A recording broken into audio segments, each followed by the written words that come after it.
Bon, bah merci d'être tous là. Alors il fait beaucoup plus chaud chez vous que chez moi, donc je vais dégouliner tout le long. C'est un peu le stress aussi peut-être. Mais en tout cas, merci d'être là. Je me présente rapidement, donc je m'appelle Philippe Charrière, je bosse chez GitLab.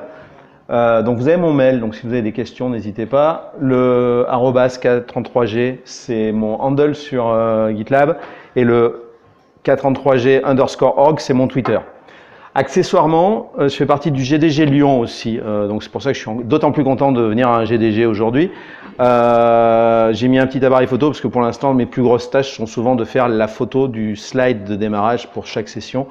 Et parce que j'ai pas toujours le temps de les aider plus. Je fais partie de la conf aussi Scala.io, mais je m'occupe essentiellement de trouver des lits pour les speakers, parce qu'en fait en Scala je suis pas très bon.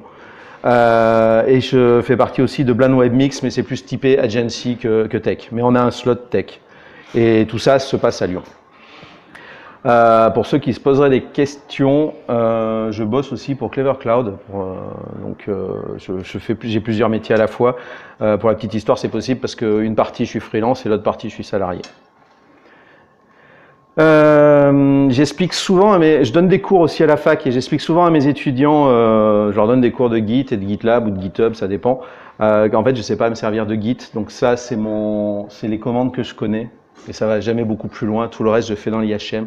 Alors mes étudiants sont catastrophés parce qu'ils disent mais on va avoir un cours de 2 heures avec un mec qui connaît pas Git. Alors après, je leur explique d'autres choses. Je bossais chez GitHub avant, je leur ai dit la même chose, ils m'ont jamais cru. Ça les faisait marrer, ils croyaient que c'était une blague. Et puis en plus, comme je parle très mal anglais, ils pensaient que je disais des conneries. Je leur ai dit la même chose chez GitLab et ils me croient pas. Donc je sais pas très bien utiliser Git, mais par contre j'aime bien GitLab. J'aimais bien GitHub aussi avant, et du coup j'ai moins besoin de Git. De quoi je vais vous parler? Alors de GitLab très rapidement, c'est petit côté commercial, mais comme c'est eux qui m'ont payé le train puis j'ai fait livrer des stickers, j'ai pas le choix. Après, je suis chez GitLab depuis le mois de janvier, et puis normalement je suis censé m'occuper que de la partie après-vente, c'est-à-dire tenir la main aux clients et puis savoir s'ils vont bien, et puis s'ils vont pas bien, leur trouver quelqu'un pour les aider. En Europe, on est un petit peu pas câblé comme le reste de la boutique, donc du coup je fais aussi l'avant-vente, et du coup j'ai des démos à faire, comme les solution architectes. Et du coup, j'apprends des choses tous les jours. Et comme il y a des features qui sortent plus vite que ce que j'apprends, je suis obligé de constamment apprendre. Donc j'ai commencé à monter une mini-infra sur mon laptop, qui va peut-être planter pendant la presse, parce qu'il n'est pas capable de supporter plus de 9 VM en même temps. Donc j'ai essayé de diminuer, mais des fois ça pète. Donc j'espère que j'aurai de la chance. Parce qu'une fois que ça a pété, par contre, il n'y a vraiment plus rien qui marche. Et du coup, pour faire ma démo, j'utilise GitLab CI, et puis je suis tombé sur un petit projet assez sympa qui s'appelle OpenFaaS.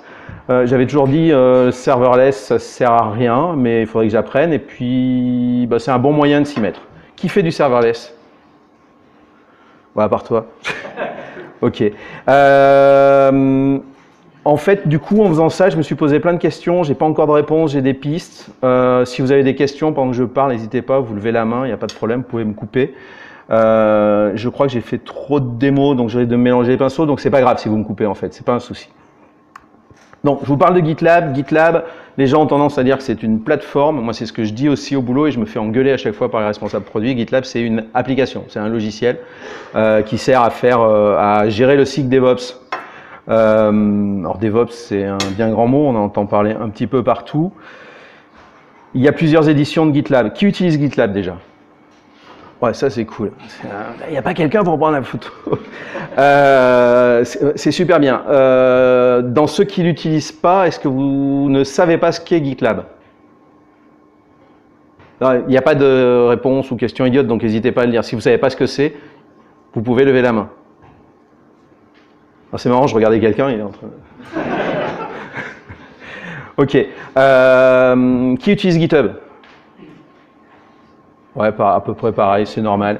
Alors GitLab, ça existe en plusieurs éditions. Vous avez GitLab CE, c'est GitLab Core, c'est la version open source que vous pouvez récupérer, ou utiliser directement chez GitLab, ou récupérer et vous installer sur votre poste sans problème. Et puis après, vous avez GitLab Enterprise, en fait, c'est des surcouches à GitLab CE. Donc vous avez Starter, Premium, Ultimate, et puis sur la partie SaaS, Silver, Non, bronze, silver, gold. Mais c'est globalement, en termes de features, c'est la même chose. Donc une partie open source et le reste, bah, vous payez pour avoir plus de choses, pour avoir du support, des choses comme ça. Parce qu'en fait, les gars, il faut qu'ils me payent aussi. Donc ça sert à ça. Pas que moi, mais ça sert à ça. Ça, c'est un petit peu, à part les trucs en rouge qui sont nouveaux, c'est un petit peu tout ce que fait GitLab. Et au début, GitLab, c'était la gestion des issues, d'avoir du wiki quelque part, et puis du code source. Enfin, comme ce que vous faites avec du Subversion, du CVS. Enfin, Subversion, CVS ne font pas les issues. Mais vous rajoutez un Redmine ou un Jira, et puis voilà. Ou vous utilisez GitHub, ça fait ça. Et puis, il n'y a pas longtemps, ils se sont dit, il faut qu'on aille plus loin. Donc, alors je ne vais pas tout vous passer, parce qu'en plus, je ne connais pas tout, il y a trop de choses. Et je parle en fait que des choses qui m'intéressent. Ou que je comprends, surtout. Ils se sont dit, on va faire l'intégration continue. Plutôt que d'aller se plugger sur des outils pour faire l'intégration continue, on va fournir un module qui permet de faire l'intégration continue sans sortir de GitLab. Alors, si vous n'avez pas envie d'utiliser, vous ne l'utilisez pas, vous pouvez continuer à utiliser les outils d'intégration continue que vous utilisez habituellement. Puis on va faire du code quality. Il y a des tests de performance, des petites choses comme ça. Et puis après, alors ils sont très orientés container. Il y a une grosse intégration Kubernetes. J'essaie d'aller vite hein, pour éviter toute la partie un peu trop commerciale. Il y a des nouveautés qui arrivent, alors pas forcément pour 2018. Alors moi, ça parle à Avant, j'étais chef de projet. J'ai pas été que ça, j'étais développeur aussi, puis chef de projet, puis redéveloppeur. Il y a des chefs de projet ici? Tu peux lever le doigt, c'est pas une honte, hein, tu peux... Ah, j'étais super longtemps. Enfin, au début, j'ai levé le doigt parce que je voulais être chef de projet pour gagner plus d'argent et j'ai eu des angoisses pendant des années, mais m'en suis sorti. Mais il y a des petits trucs qui m'intéressent. On va faire de la gestion des exigences. Il y en a qui font du CMMI ici, ou qui en ont fait, parce que je crois que ça n'existe plus. Mais bon, et moi, j'étais responsable du déploiement de CMMI sur des projets dans une boîte. On n'a jamais rien déployé. Mais par contre, la gestion des exigences, c'est super intéressant. Ça permet d'avoir un minimum de suivi pendant que vous faites du dev, mais même avant le dev, quand vous faites de l'avant-vente, avant de vendre le projet, pour éviter que le client vous demande n'importe quoi après ou que le commercial avant vende n'importe quoi. La gestion des exigences, c'est génial. Donc ça, moi, c'est une feature que j'attends de très, très rapidement, j'espère. On va faire, c'est parce qu'en fait, pour ceux qui me connaissent, je sais développer, mais que en JavaScript. Alors, je fais croire aux gens que je développe en Scala aussi, et puis je fais des workshops Scala, mais c'était pour rire au début, puis ça a marché. On va faire NPM Registry, ça c'est génial. Qui a toujours pleuré, qui a pleuré parce que justement pendant le build, enfin pendant la CI, le NPM était bloqué, ça marchait pas, ça ramenait rien. Voilà. Ouais, toi je sais, ouais. Et ou alors qui s'est installé un Artifactory justement pour gérer ça. Toujours le même, toujours les mêmes. Et les autres vous foutez rien quoi. Vous n'avez pas de problème. Bon, c'est bien. Après l'autre, c'est plein de buzzwords, c'est pour ça que je l'ai ajouté et je ne sais pas à quoi ça correspond réellement dans notre roadmap chez GitLab. On va faire du serverless. Alors si maintenant j'ai une petite idée en fait, mais on va faire du PaaS. Alors ça, on va faire du PaaS. Pour l'instant, j'ai pas compris. Ou alors c'est peut-être le fait qu'on ait déménagé et qu'on soit sur Google Cloud Platform. Et on va faire du chaos engineering. Ça me parle plus. Et puis toi, je pense que ça te parlera pour après, pour la suite. Donc et que tu vas nous faire des super talks dans pas longtemps. Non? Bon, j'ai essayé. Et on fait plein d'autres trucs liés à la sécurité. Mais alors moi, je suis très mauvais en sécurité, donc j'en parle pas. Pour ça, on a des gens qui sont... On a racheté une boîte franco-canadienne qui est spécialisée là-dedans et qui fait des trucs assez sympas. Et quand je comprends rien, je peux leur demander parce qu'ils parlent français, donc c'est beaucoup plus pratique. Pourquoi j'ai rajouté ça? Ouais, on va faire aussi... J'aurais dû le mettre dans le slide précédent, mais on va faire du repository de binaire. Et normalement, il devait avoir un truc que j'ai... Ah, je ne l'ai pas entouré. Depuis la dernière version, on fait du repository Maven. Ça peut être assez sympa, c'est assez pratique. Oui? Tu sais si on va faire du repo... Enfin, si vous allez faire du repo Helm ou pas? Du repo quoi? Helm. Oh, ça m'étonnerait qu'on ne le fasse pas, mais alors quand, je ne sais pas.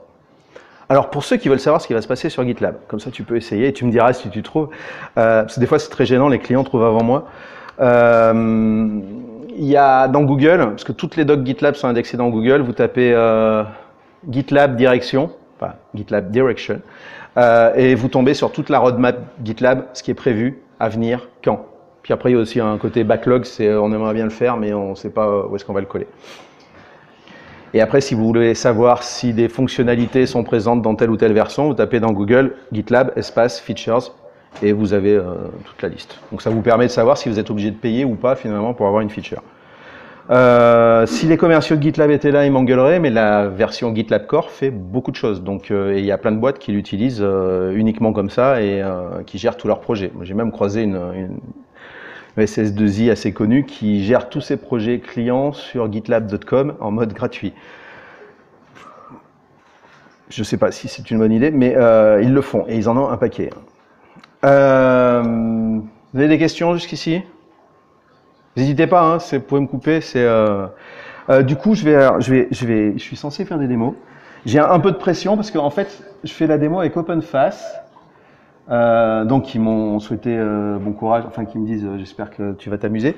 Et ce que j'avais pas vu, et je l'ai vu hier soir, parce qu'a priori le gars d'OpenFace discute avec le boss de GitLab, c'est que le boss de GitLab qui sait même pas qui je suis, enfin il m'a fait passer un entretien quand même, mais où je me suis pas fait dessus, mais j'étais pas super à l'aise, et je l'ai bien énervé, m'a retweeté. Donc j'ai super la pression, donc si vraiment la démo c'est de la merde, le retweetez pas s'il vous plaît, parce que j'aimerais garder mon boulot.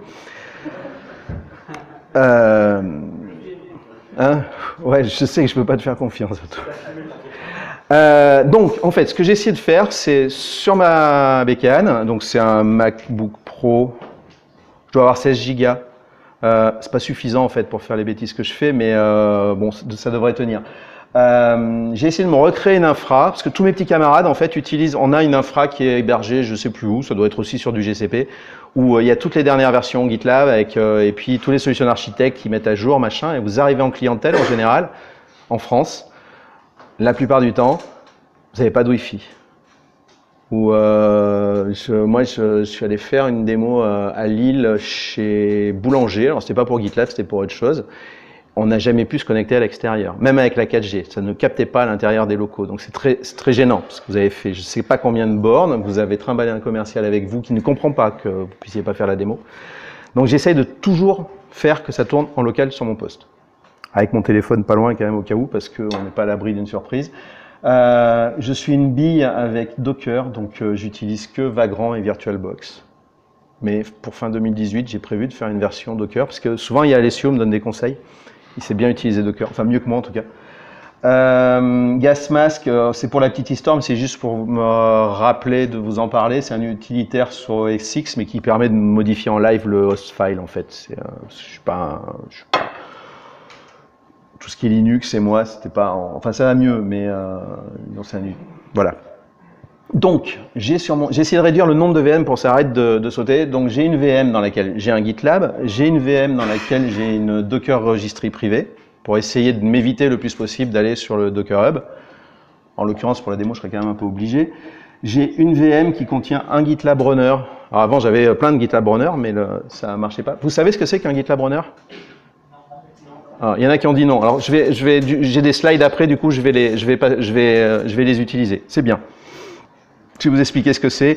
Après, mes petits camarades, eux, vont vous expliquer beaucoup plus en profondeur ce que c'est qu'un GitLab Runner. C'est juste génial. C'est un petit programme à la con, c'est écrit en Go. Alors ça, c'est pas ce que je préfère, mais par contre, ça fait des trucs super. J'ai une VM OpenFace, donc c'est mon serveur OpenFace, donc c'est un serveur Function as a Service. Il y a différentes manières de l'utiliser. Moi, j'ai utilisé, dans ma VM, j'ai un Docker Swarm, mais vous pouvez faire ça dans du Kubernetes ou d'autres choses. Et j'ai aussi, si je ne foire pas ma démo, un serveur HTTP, je vous expliquerai pourquoi. J'ai bidouillé un truc hier soir, ça m'a pris, à ma grande surprise, ça a marché. Et je pense que ça peut être intéressant. J'espère que ça vous donnera pas des idées à la con, par contre, parce que je suis pas sûr que ce soit, je sais pas ce que ça peut donner en prod. Mon objectif fin 2018, c'est de faire tourner ma démo avec beaucoup plus de choses sur un NUC qui est sur mon bureau, qui est à peine démarré, mais que j'ai acheté pour ça, et je vais probablement mettre ça dans du Kubernetes, parce que sur mon NUC pour l'instant il n'y a que des VM, mais je vais essayer d'aller plus loin. Donc si en 2019 vous voulez me réinviter pour la nouvelle démo, ou j'aimerais bien en faire une en fait Kubernetes avec le petit là, ouais, le gamin. Alors, certains m'ont dit qu'ils ne savaient pas ce que c'était que les GitLab Runner. Alors, est-ce que vous savez ce que c'est que GitLab CI? Non plus. Normalement, si vous ne savez pas ce que sont les runners, GitLab CI non plus. Alors, CI, c'est pour Continuous Integration. Ils ont rajouté CD pour Continuous Deployment. Alors, le Continuous Deployment, ça ne va pas le faire tout seul. Hein. Si vous ne faites pas les scripts, ça ne le fera pas pour vous. Enfin, si vous avez du Kubernetes, il y a un truc magique, vous appuyez et hop, ça fait tout. Vous n'avez pas besoin de comprendre quoi que ce soit. Après, s'il faut le maintenir, vous êtes dans la merde, mais c'est mieux de savoir écrire ces scripts. GitLab CI, en fait, vous avez une espèce de mécanique qui, dès que vous avez des commits dans votre code, cette mécanique va se déclencher, il y a des triggers, et va faire des choses que vous lui avez demandé de faire. En fait, comme dans du Jenkins, un Jenkins file par exemple, enfin vous pouvez en faire même sans Jenkins file, mais globalement, vous lui dites, à chaque fois que tu as un commit, tu me fais ça. Et en fonction des branches, ça peut être de la review app, ça peut être de la prod, du test et du déploiement. C'est pas beaucoup plus compliqué que ça. Les runners sont des exécutables multi-OS. Alors, ils sont pas dans GitLab. Vous pouvez mettre vos runners sur la même instance que GitLab, mais c'est une connerie, quoi. Il vaut mieux les séparer. Et ça peut tourner globalement n'importe où. Donc vous pouvez avoir ça sur des serveurs, sur du bare metal, dans des VM, dans du Docker, sur votre laptop, sur du cloud. Par exemple, on fait tourner des runners GitLab sur Clever. Ça marche très bien. GitLab.com vous propose des runners partagés, gratuits. Vous avez des minutes d'utilisation. C'est pas très rapide, mais ils sont gratuits et ils fonctionnent. Donc, n'hésitez pas à les tester. Vous pouvez avoir, pour un même projet, vous pouvez avoir plusieurs runners. En fait, si vous taguez les runners, vous pouvez lui dire, bah, tiens, tu utilises ce runner pour faire du test, ce runner pour faire du build, ce runner pour faire du déploiement. Du coup, ça vous évite un peu les systèmes de file d'attente. Je dis file d'attente parce qu'en fait, vous pouvez avoir des runners dans l'instance GitLab, donc au plus haut niveau, et qui seront partagés par tous les projets. Des runners au niveau groupe. Donc quand je dis groupe, un groupe dans GitLab, c'est comme une organisation dans GitHub. Mais vous pouvez avoir des groupes et des sous-groupes et des sous-sous-groupes. Et enfin, vous pouvez aller jusqu'où vous voulez, mais après ça devient trop compliqué. Et vos groupes peuvent avoir différentes significations. Ça peut être des organisations, des entreprises, des groupes d'utilisateurs, des groupes projets. Enfin, vous en faites ce que vous voulez. Mais vous pouvez associer des grappes de runners, un runner ou plusieurs runners, à des groupes. Et vous pouvez aussi associer des runners directement à un projet. Ça veut dire permettre aux gens qui sont mainteneurs du projet de se créer leur propre runner. C'est super pratique. Par contre, ça peut être dangereux. Parce que vous laissez vos projets, vous dites aux gars, ouais, vous pouvez créer vos runners, et puis vous apercevez que votre infra, elle tombe parce que les gars, ils ont fait des requêtes de partout dans tous les sens. Donc des fois, c'est pas mal de les mettre au niveau groupe pour un peu calmer les gars. Mais ça dépend de vos infras. Et ces runners, ils sont pilotés par un petit fichier tout con qui s'appelle .gitlab-ci.yaml. Alors, qui déteste le YAML? Moi, j'adore. Depuis qu'ils en fait, je trouve ça génial, quoi. Autant, j'aimais pas le XML, mais alors le YAML, ça me fait kiffer. On peut mettre en plus des emojis dans le fichier YAML de build. Ouais, c'est ça. Ouais, alors pour ceux qui ne me connaissent pas, je suis un peu addict aux emojis et j'en mets partout parce que je trouve que c'est sympa. Des fois, on a un métier qui est intéressant, mais des fois, ça peut être chiant, donc mettre un petit peu de gaieté. Et pour lire un fichier de log, c'est quand même vachement mieux. Quand vous voyez un petit bonhomme rouge, vous savez qu'il y a eu un problème, quoi. Il y a un petit bonhomme qui sourit, vous savez que tout va bien. Alors que s'il n'y a rien, ben, vous paluchez tout le fichier de log. C'est très personnel. Mais Alessio peut témoigner que quand même, ça commence à rentrer chez nous un petit peu. Hein? Ah d'accord. Retourne pas au boulot demain.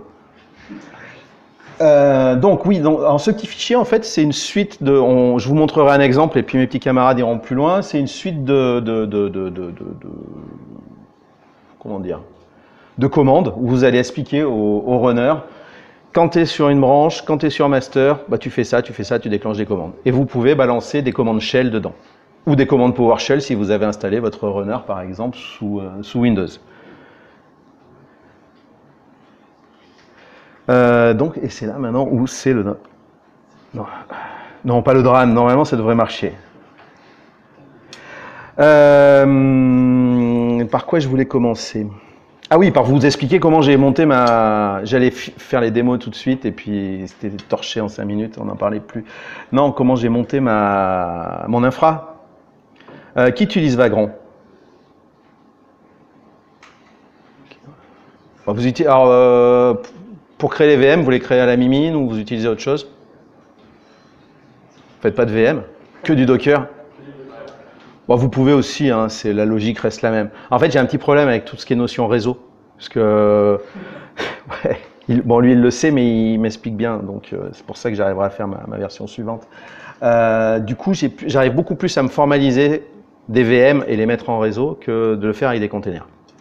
Pour la petite histoire.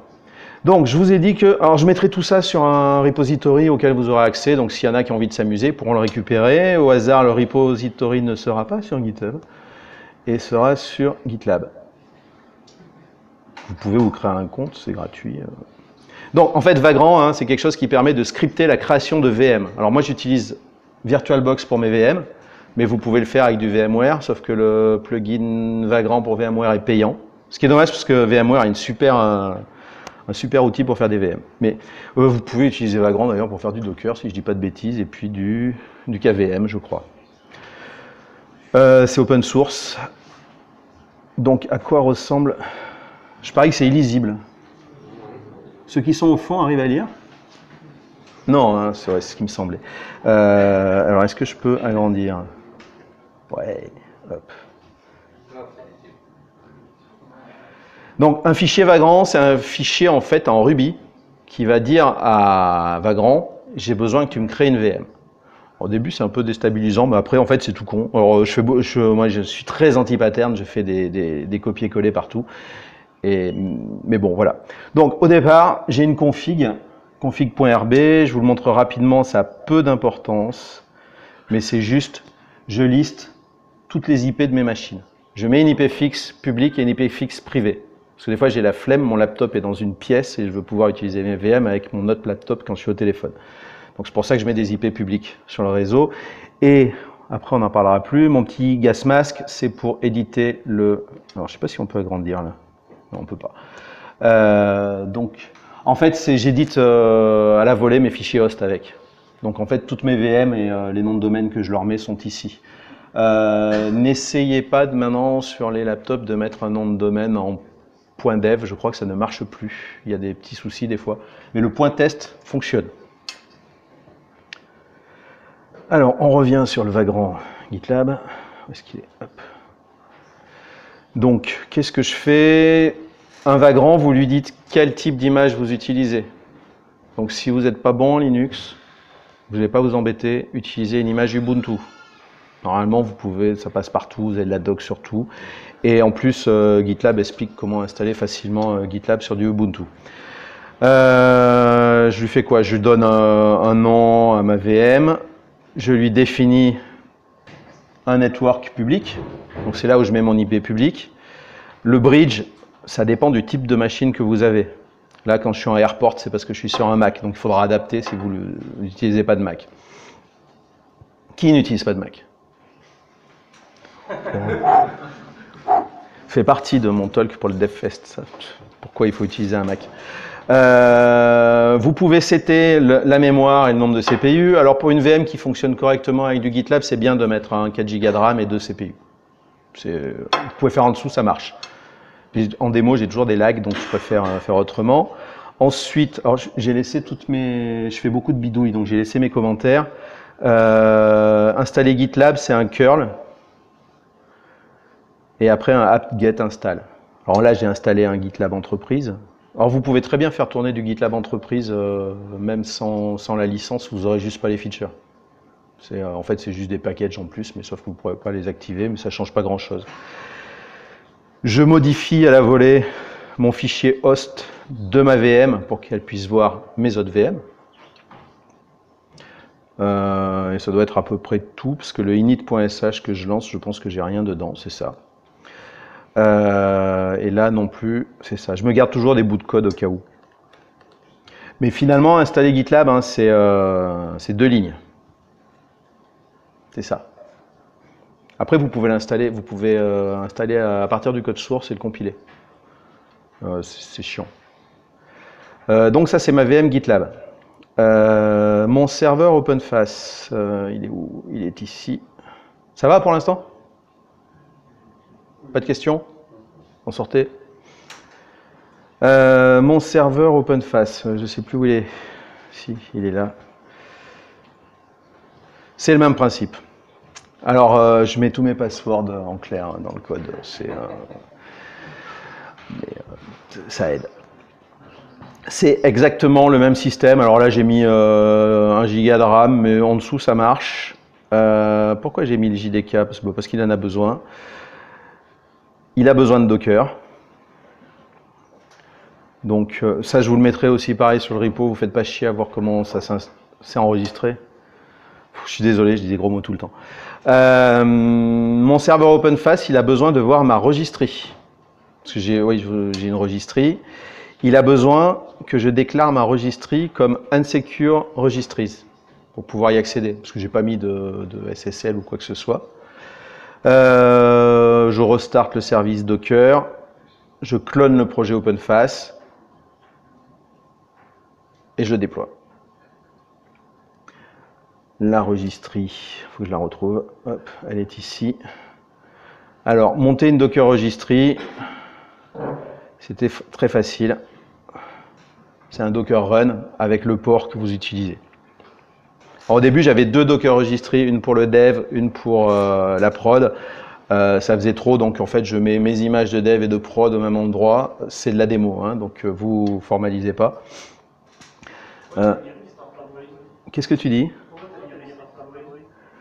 Pourquoi j'ai mis Restart Always? Parce que quand je remonte ma VM, c'est pour que ça redémarre. D'accord, mais si ton test crash, ta VM, Normalement, si la VM crash, de toute façon, j'ai pas le choix. Mais sinon, si le Docker il crash, ouais, ça redémarrera. Ouais. Bah, tester, tiens, ouais, t'as raison. Ouais. Non, mais il a raison, En fait, j'apprends par test, en fait, j'essaye des trucs, si ça marche pas, je réessaye. Alors j'ai la doc, hein, mais des fois les docs sont pas toujours géniales. Donc la Docker Registry, je vous l'ai montré, GitLab, je vous l'ai montré, OpenFast, je vous l'ai montré. Mon runner, je vous ai parlé, oui, des runners, oui. Hop. Le runner, c'est un... C'est ça pour installer le runner, c'est pareil, c'est un curl et après vous faites un apt-get install du runner. Alors mon runner a besoin de Docker, mais c'est parce qu'OpenFast a besoin de Docker. Et pour enregistrer un runner, c'est-à-dire pour lui dire avec qui il va bosser, vous lui donnez l'URL de l'instance GitLab. Vous pouvez donner un nom au runner, comme ça dans GitLab le petit nom s'affichera. GitLab va vous proposer un token que vous devez passer au runner. Ça permet de dire au runner, c'est bien moi et tu as le droit de bosser avec moi puisque c'est toi qui m'as donné le token. Et vous pouvez mettre une liste de tags. Ça permet de dire dans vos fichiers de CI, de dire tu ne travailles qu'avec tel runner tagué avec tel tag. Et vous avez différents types de runners. Moi j'utilise un runner shell, mais vous avez des runners que vous pouvez faire... vous avez des runners de VM. Alors moi je fais des runners shell dans des VM, mais c'est pareil. Vous avez des runners de type Docker, vous devez avoir des runners de type Docker in Docker. Enfin il y a plein de types de runners. Mais le shell c'est bien.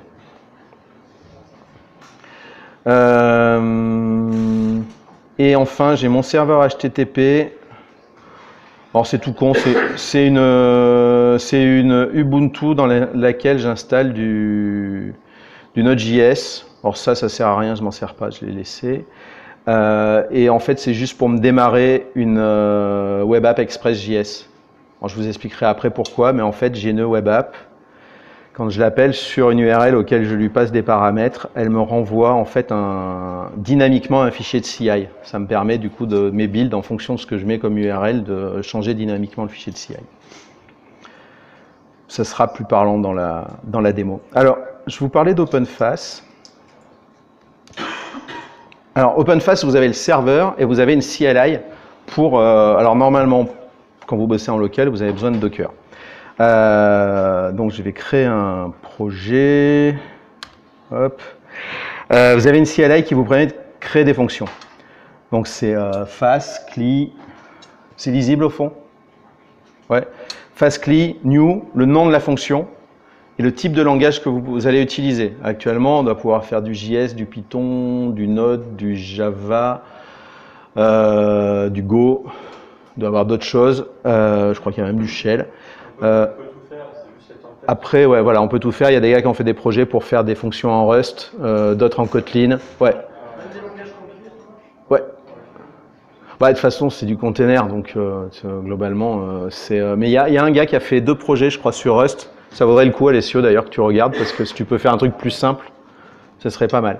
C'est une techno développée par GitLab? Non, c'est OpenFast, c'est un projet à part. Alors, ils discutent beaucoup avec GitLab, mais c'est un projet à part. En fait, si tu veux, moi, j'avais besoin de pouvoir faire des démos où je dis à mon client, ouais, la CI, c'est facile et vous pouvez faire l'intégration continue et du déploiement super facilement, en n'ayant aucune connexion. Voilà, donc, si tu veux déployer sur Clever, par exemple, et que tu n'as pas de connexion, t'es mal. Et du coup, moi, c'était l'opportunité de un mini-pass, entre guillemets. Puis finalement, j'ai trouvé des trucs, c'est assez sympa. Donc là, je crée ma fonction. Hop. Qu'est-ce qu'il m'a ramené dedans? Il a dû me la créer ici. Donc une fonction. Alors comment je peux? Hop.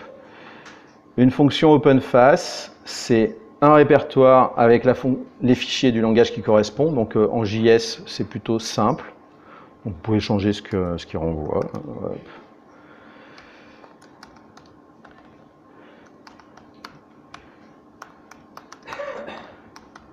On pourrait dire que je fais presque du code en live.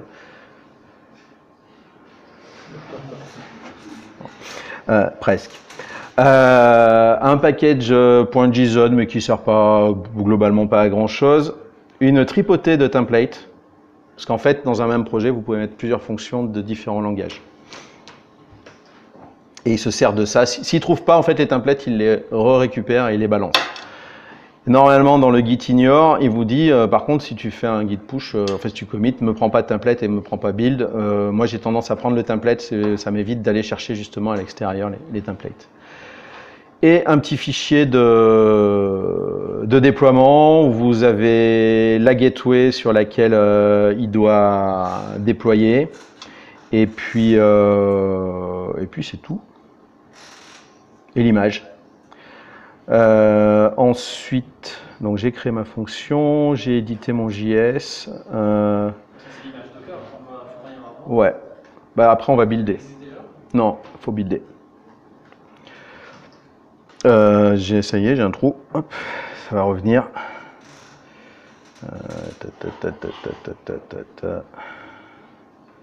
Qu'est-ce que j'ai fait? Excusez-moi, hein, ça va revenir. C'est l'âge. Ah oui, voilà, oui. Donc, mon serveur, il est là-dessus et ma registrie, elle est là-dessus. C'est ma registrie que je n'avais pas changée. Donc, pour builder et pousser dans la registrie... Pardon, je suis allé trop vite.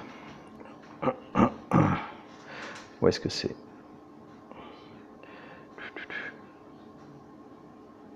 On va y arriver.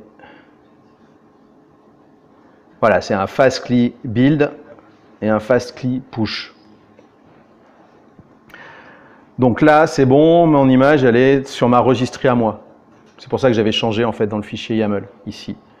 Mais sinon, vous pouvez très bien la mettre sur le Docker Hub. Et ensuite, je dois la déployer. Alors pour la déployer, il faut que je m'authentifie sur mon serveur OpenFast. Donc c'est un... Pas bon. Hop. Ah. On va y arriver.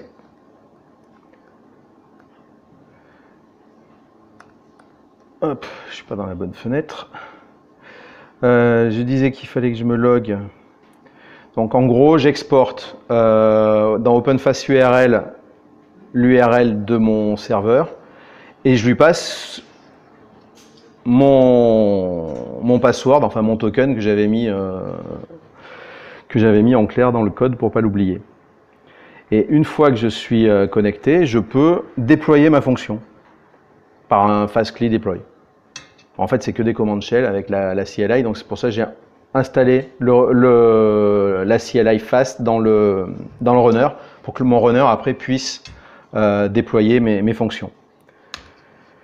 Et donc là, normalement, si je retourne sur mon fichier, voilà, hop, j'ai un serveur On va rafraîchir. Non, mais il l'a déjà. Donc j'ai un Hello Toulouse que je peux invoquer ou que je peux appeler comme ça. Voilà, donc ouais, on voit rien. Donc il n'y a rien de plus facile que de faire une fonction face. Alors du coup, après, je me suis dit, tiens, comment je peux faire encore plus simple. Vous savez, je vous ai dit que j'aimais pas utiliser Git et tout ça, parce qu'en fait, je sais pas m'en servir, donc je fais tout à partir de GitLab. Il y a des nouvelles fonctionnalités qui sont arrivées ces derniers mois dans GitLab, et notamment les project templates. C'est-à-dire, vous créez un modèle de projet dans GitLab.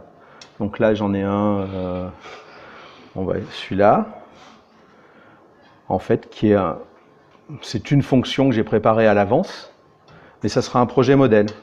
Donc je l'ai appelé function, je lui ai mis un handler.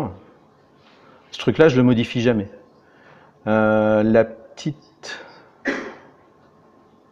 Vous n'êtes pas obligé de nommer le fichier de déploiement comme le nom de votre fonction. Donc je me suis fait un fichier de déploiement que j'ai appelé deploy YAML. Et là, vous n'y voyez rien non plus. Et en fait, je vais m'en servir comme de template. Je lui ai mis en variable la gateway, le nom de la fonction. J'ai mis un suffixe, après c'est pour pouvoir, quand j'ai plusieurs fonctions, les différencier. Et puis la registrie. Après, je me suis posé la question, on va voir plus loin, mais comment je fais pour modifier ça? On va voir ça tout de suite. Non, on va pas voir ça tout de suite. Il y a une autre fonctionnalité qui sont les files templates. Alors là, on est au tout début du files template. En fait, c'est quand vous éditez quelque chose dans GitLab, vous pouvez lui demander un modèle de fichier. Et pour l'instant, vous ne l'avez que pour les fichiers de CI et les Docker files, je crois, et les licences. Mais ça ressemble à ça. Donc, il vous faut un projet. Alors moi, j'ai pris que des choses de CI, dans lequel vous avez un répertoire GitLab CI, et dans lequel vous mettez vos modèles. Donc moi, je me suis créé un petit modèle de fichier générique que je vais réutiliser tout le temps dans mon code. Donc quand je vais l'utiliser, je vous montrerai ce qu'il y a dedans. Donc ça, c'est tout nouveau. Pour l'instant, on peut le faire que pour ça. Dans quelques temps, on pourra avoir des files templates pour ce que vous voulez. Du JavaScript, du Go, des choses comme ça. Hop, je retourne sur mon projet. Disons que je veux créer un... Alors, on va voir comment je l'utilise. Non, il n'est pas fini, excusez-moi. Quand vous bossez avec les runners, vous pouvez lui passer des variables d'environnement que vous mettez au niveau projet ou au niveau groupe. Donc là, je l'ai mis au niveau groupe. Alors, selon les droits que vous avez dans les projets, vous n'avez pas accès aux settings. Vos utilisateurs peuvent l'utiliser, mais ne voient pas le contenu. Et en fait, j'ai mis mes credentials, mes URL dans les variables. Comme ça, je peux le réutiliser dans tous mes projets. Et je ne suis pas obligé de le setter à chaque projet puisque c'est commun. Donc, on va créer un nouveau projet. Je vous ai dit que j'allais utiliser des templates. Donc là, vous voyez, c'est mes modèles de projet que j'ai créés. Donc, on va prendre celle-là. Vous avez un nom à me donner? J'ai plus d'idée, moi, parce qu'en fait j'ai fait plein de démos cette semaine. Hein? GDG Toulouse. Alors attends, je vérifie que j'ai rien. Ouais. Oui. Et création de template, c'est dans le CE ou c'est dans l'entreprise? C'est une bonne question. Alors attends, on va faire GitLab. GitLab Features. S'il me donne la main. Allez.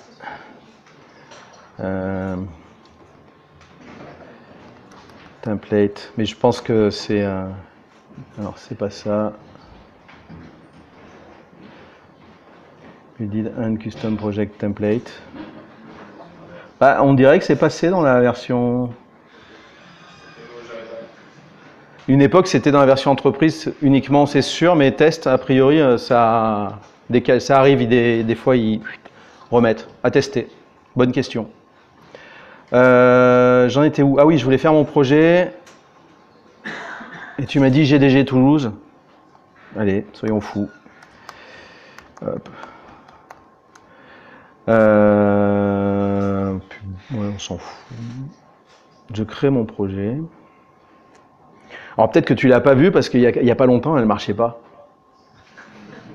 C'était, voilà, tu vois, le import project et ne s'arrêtait jamais. Et depuis la 11.3, ça marche. Donc c'est peut-être pour ça aussi.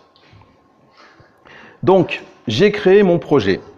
J'ai ma fonction. On va aller, de toute façon, on va l'éditer. Alors un petit truc que j'aime bien.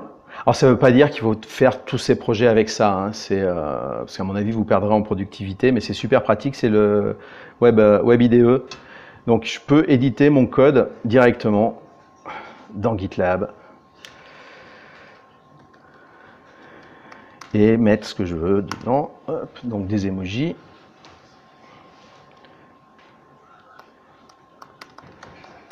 Alors je fais un peu le faillot, hein, c'est normal. J'ai mon deploy XML et je vous disais, j'ai créé des templates de fichiers. Donc je vais rajouter, je veux un fichier de type GitLab CI YAML. Je choisis mon type de fichier. Ça fait combien de temps que je parle?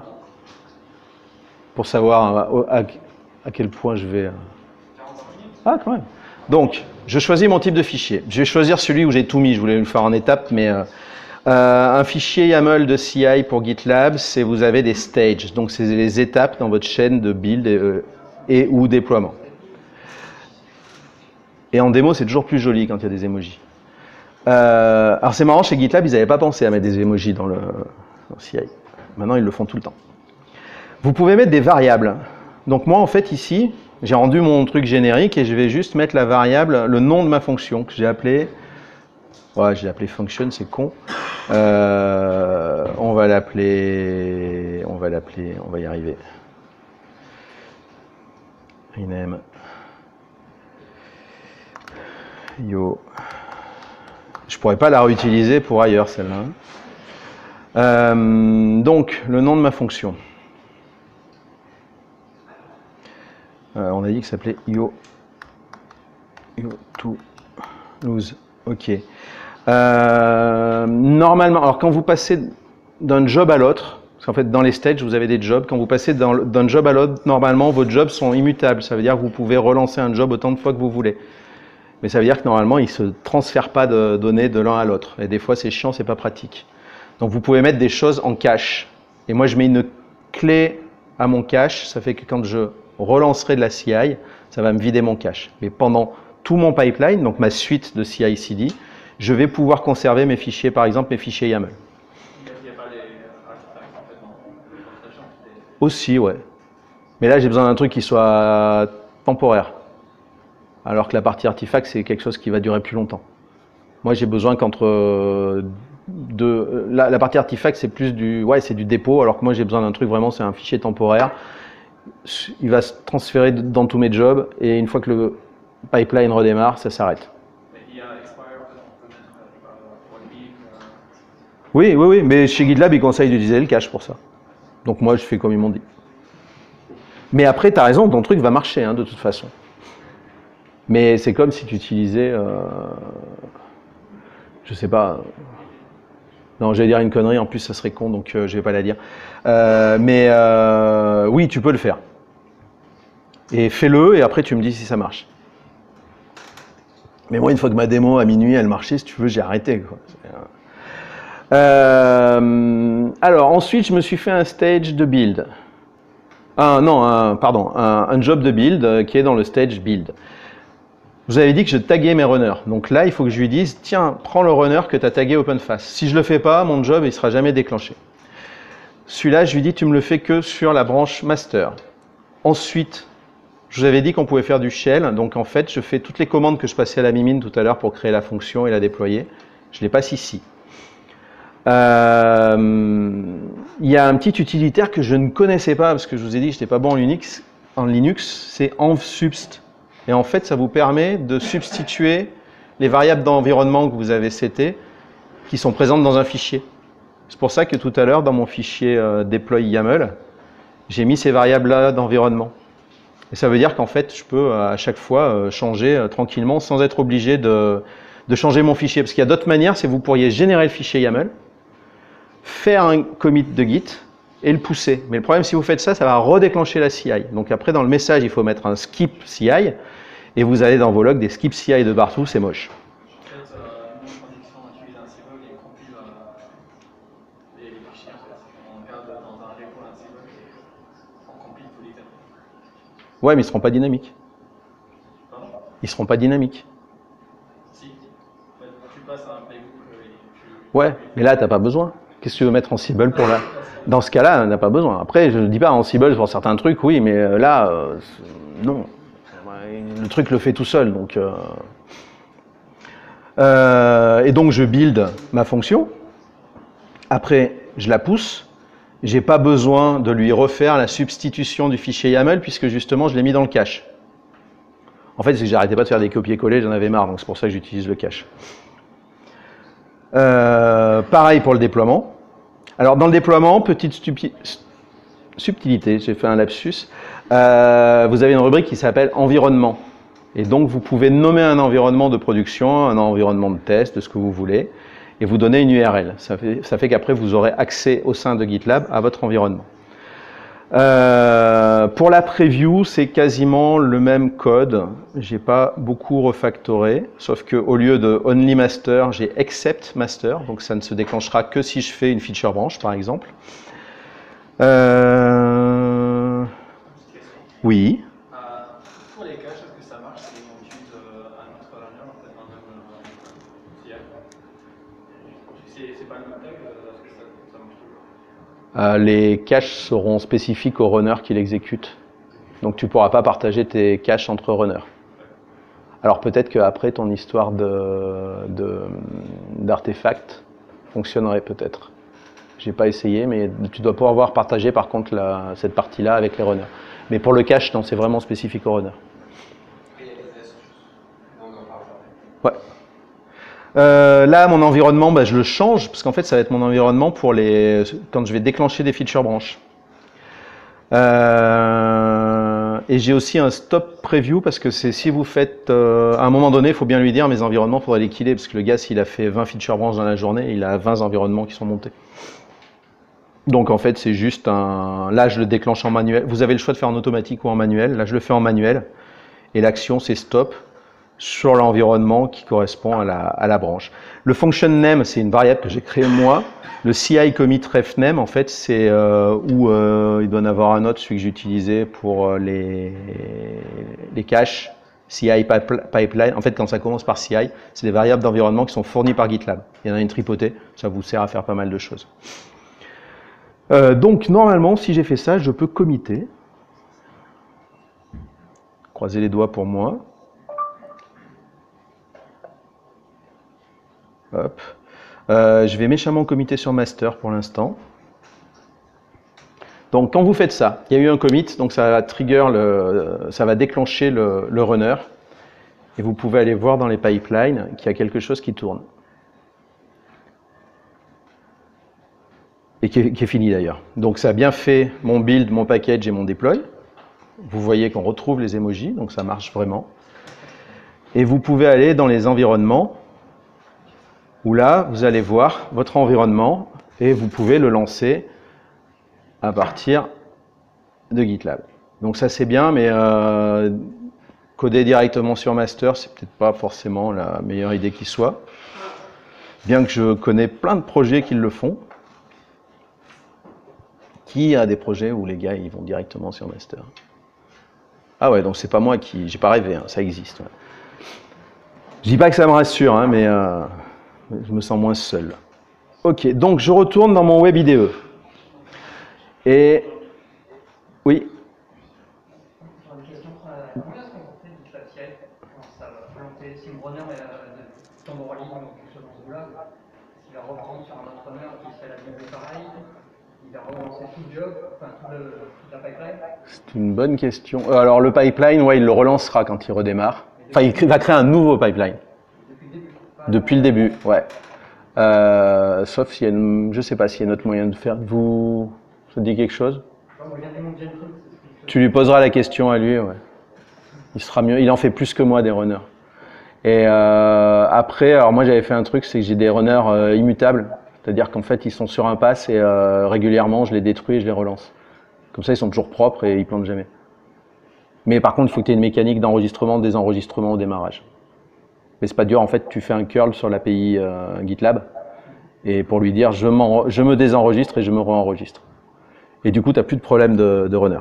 Alors après si tes runners ils mettent 2 heures à se monter, tu peux être embêté. Mais si tu les mets sur Clever, ils vont super vite. Je reprends. Donc, qu'est-ce que je peux rajouter? Donc là, je suis en train de modifier mon code. Donc, j'ai dit que j'aimais le GDG Toulouse et puis OpenFace au fil. On va le faire. Hop. Puis GitLab, hein, parce que quand même, bon. Et puis un petit emoji, parce qu'il n'y en a pas assez. Ça, c'est une bonne raison d'avoir un Mac, par exemple. Ce raccourci pour avoir les emojis, vous ne l'avez pas sous Windows ni sous Linux. Je vais faire quoi? Oh, c'est tout. Non, mais je vais committer. Je vais committer en créant une nouvelle branche et une merge request. Vous n'êtes pas d'accord avec moi pour le Mac, hein, j'ai l'impression. Hein. Bon, ça fait rien. Je fais ma merge request. Voilà. Donc, je vais la soumettre. Donc, le petit truc sympa, c'est qu'à partir de la merge request, on a accès au pipeline. Ah, putain. Ah. Donc, ça n'aura pas allé jusqu'au bout.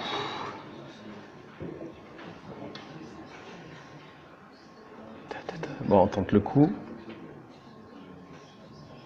Et du coup, sur ta merge request, tu as des choses comme les résultats de ta merge request, si c'est aussi au cas où, et de donner. Ouais, normalement ça apparaît tout. En fait, là, ce qu'on aurait dû voir, alors là, ça aurait dû apparaître que tout était OK, mais là, tu vois, ça apparaît bien. Merci, ça m'aide beaucoup parce que de toute façon, je vois pas pourquoi ça a planté.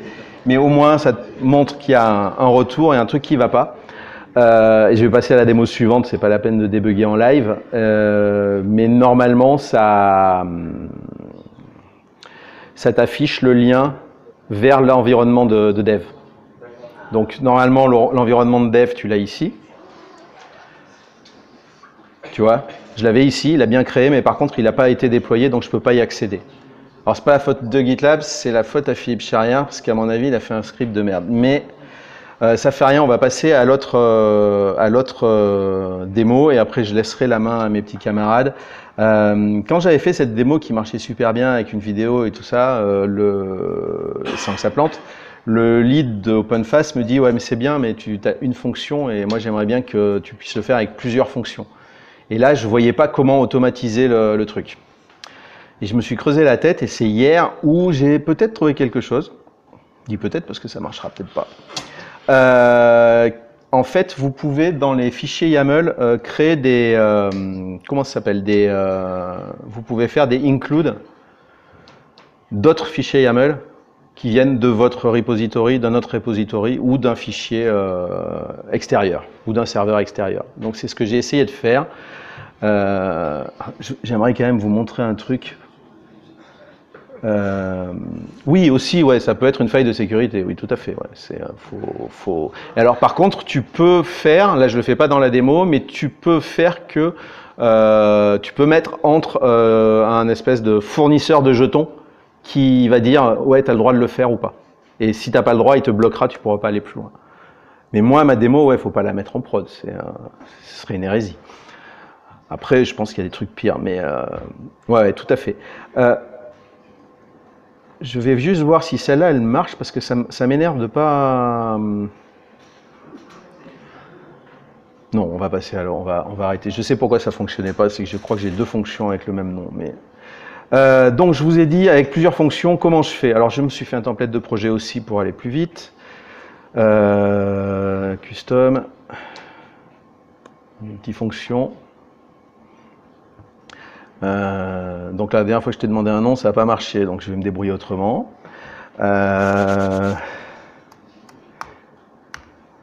Hop.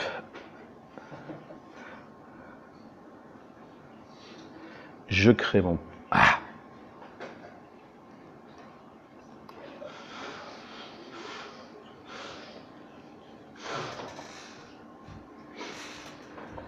Alors pour faire ça, pour faire mon fichier YAML, j'ai utilisé deux choses. Donc cette histoire de include de script distant, alors qui doit exister depuis quelques mois maintenant, et aussi la possibilité, alors c'est depuis la nouvelle version, de pouvoir faire des extend de portions de job. Donc vous pouvez faire des modèles de job dans votre fichier YAML et après faire un extend. Donc là j'ai deux fonctions qui sont des fonctions JS. J'ai toujours mon deploy. Donc on va aller dans le web IDE. Je vais créer mon fichier YAML. Hop. Donc là, lequel je voulais prendre, celui-là. Donc en fait, c'est ici. Je vais faire un include de quelque chose. Alors c'était mon serveur, j'espère qu'il tourne encore. Ouais, il tourne encore. Donc, à quoi il ressemble? Il ressemble à ça.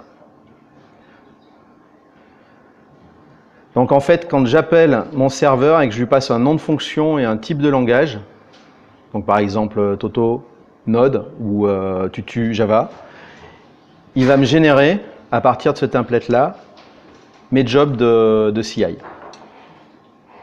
Mes jobs de CI qui étendent justement d'autres jobs qui sont dans mon fichier.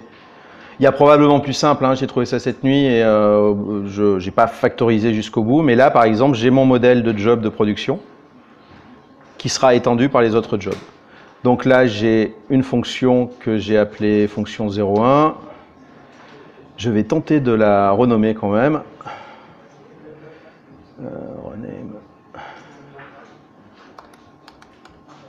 Hello. J'espère que j'ai pas de fonction qui s'appelle hello. Non, c'est bon. Et une qu'on va renommer. Hop.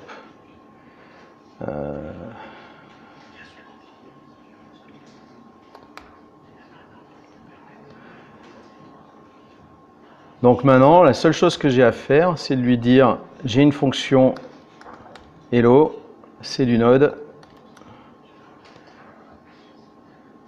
Et j'ai une fonction I, et c'est du Node, et je commit.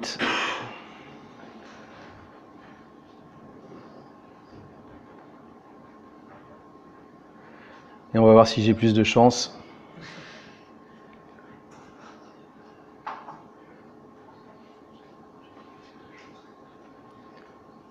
Donc pour l'instant, ça tourne. Donc vous voyez, il m'a bien créé mes jobs en dynamique.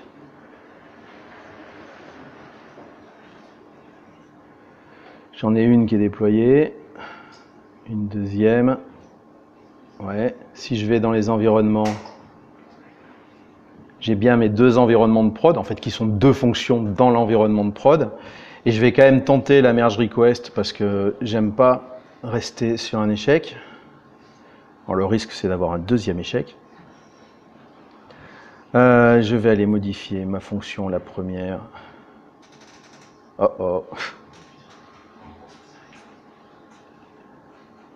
Soussaille.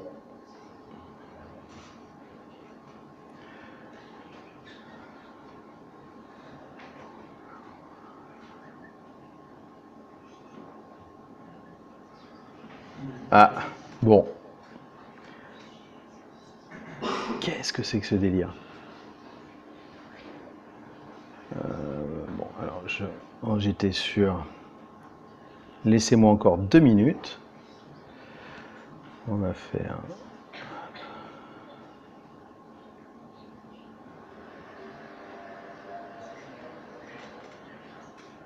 un méchant copier-coller.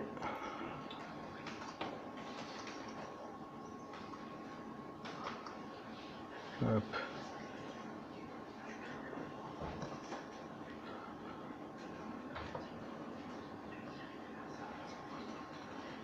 Donc,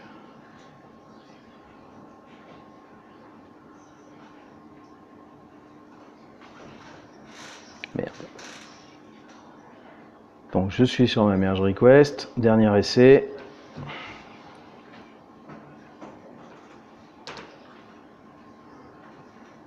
Donc est-ce que ça va tourner, le pipeline? Voilà, donc la différence par rapport à la prod, c'est que je peux stopper mes environnements de preview. Et est-ce qu'il va les déployer jusqu'au bout? Oui, ce qui veut dire que si je retourne dans ma merge request, au sein de ma merge request, je peux accéder à mes deux environnements. Donc, celui-là, alors c'était les deux mêmes fonctions, mais et si je les modifie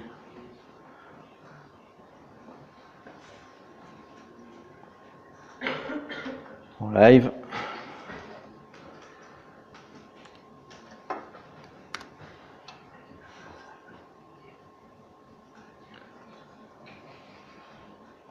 toujours sur la même feature branch.